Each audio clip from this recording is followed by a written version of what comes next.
एक और चीज़ नाज़रीन बड़ी इंटरेस्टिंग हुई।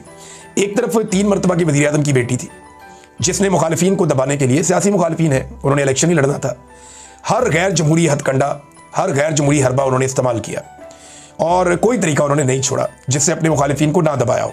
और दूसरी तरफ एक बिल्कुल आम सा मिडिल क्लास आदमी है और वो वज़ीर आला बना और किसी ख़ानदानी सियासत का नतीजा नहीं है ये शख्स सुहेल अफरीदी, और उसने फ्री हैंड दिया अपनी अपोजिशन को।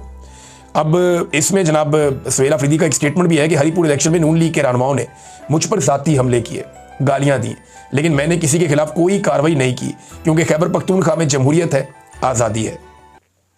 ये होती है ना जमहूरियत। लेकिन पाकिस्तान तहरीक इंसाफ अगर अपना हक नहीं ले सकती खैबर पख्तूनख्वा में, हरीपुर में, वो अगर इलेक्शन जीत के भी इलेक्शन की जीत अनाउंस नहीं करवा सकते तो ये इमरान खान को कैसे जेल से छुड़ाएंगे? ये तो एक बड़ी अलार्मिंग सिचुएशन है।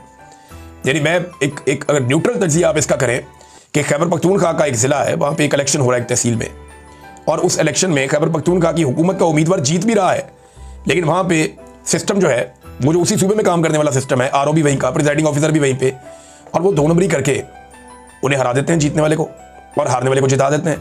तो जब आप यहाँ इंसाफ नहीं ले सकते तो पंजाब की एक जेल में बंद अडियाला जेल में इमरान खान के लिए आप इंसाफ कैसे लेंगे? ये सवाल पैदा होता है। ये एक टेस्ट केस होना चाहिए खैबर पख्तूनख्वा की हुकूमत के लिए कि वो इसे कैसे देखते हैं। दर्जनों सबूत हैं नादरीन जो सोशल मीडिया के ऊपर वायरल है, आप देख सकते हैं, जाके पूरा ट्विटर भरा हुआ है, पूरा का पूरा यूट्यूब भरा हुआ है, हर तरफ सबूत हैं। और जो लोग ये सबूत इकट्ठे कर रहे थे उनके साथ क्या किया गया? आगा शेख सरवर साहब को एक मरतबा फिर गिरफ्तार कर लिया गया। इन्होंने काफ़ी बेनकाब किया इस इलेक्शन में, कवरेज कर रहे थे, उन्हें वहाँ से उठा लिया गया। पहले भी इन्हें गिरफ्तार किया गया था, ज़हीम लगारी साहब को गिरफ्तार किया गया था, बार बार हमारे एक बड़े अच्छे जर्नलिस्ट हैं शाकिर रेवान साहब, उनको गिरफ्तार किया गया, सिद्दीक जान साहब को किया गया, सतूर साहब को किया गया, मुतीउल्ला जान साहब को किया गया, साकिब बशीर साहब को गिरफ्तार किया गया जिस वक्त वो अपनी साफ़ती जिम्मेदारियां अदा कर रहे थे। और मैं किस किस का नाम लूँ, बेशुमार हमारे जर्नलिस्ट साथी हैं जिन्हें बार बार गिरफ्तार किया जाता है, उनको परेशान किया जाता है। जो लोग भी इस रजीम के खिलाफ या इनकी ज़्यादती के खिलाफ कोई खबर ढूंढ कर लाते हैं, इन्हें बेनकाब करते हैं, उनके साथ यही किया जाता है। तो ये इंतहाई काबिल मजम्मत है। आगा शेख सरवर साहब का पता करना चाहिए, और अगर इन्होंने कोई जुर्म किया तो फिर आप कानून के मुताबिक सामने लेकर आए ना। आप गायब कैसे कर सकते हैं? बाकी सहाफ़ी साथी ढूंढ रहे हैं और वो कह रहे हैं जी हमें पता ही नहीं चल रहा कि ये किधर गए हैं। मैंने जितने लोगों से बात की उन्होंने कहा जी कि अभी तक कुछ पता नहीं है, जब मेरी लास्ट टाइम बात हुई रात गए तब तक ये सूरत हाल थी।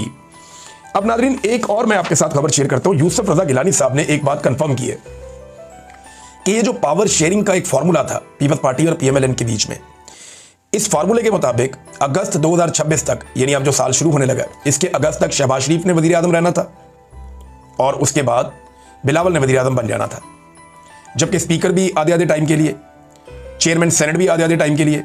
तो इस किस्म का कोई एक फार्मूला बनाया हुआ था। सदर की सीट के ऊपर ये नहीं था। तो अब सूरत हाल काफ़ी बदल गई है। यूसुफ रजा गिलानी साहब ने कंफर्म तो कर दिया इस मौके पर, लेकिन सूरत हाल ऐसे बदल गई कि पीएमएलएन को जो सीटें अब मिल गई हैं वो तकरीबन आज़ाद हैसियत में आ चुके हैं। अब उन्हें पाकिस्तान पीपल्स पार्टी की ज़रूरत नहीं है अपनी हुकूमत बचाने के लिए। यानी अब सिचुएशन ये हो जाएगी कि किसी वक्त अगर पीपल्स पार्टी भी पीएमएलएन की हुकूमत को गिराना चाहेगी तो नहीं गिरा पाएगी। यानी आप अंदाजा करें 17 सीटों वालों को कहां तक पहुंचा दिया, मखसूस नशिस्तों की माले गनीमत दे दी, बहुत सारे ज़िमनी इलेक्शन करवा दिए, बहुत सारी सीटें छीन कर पीटीआई की उनकी झोली में डाल दी और करते कराते उनको कहां तक पहुंचा दिया।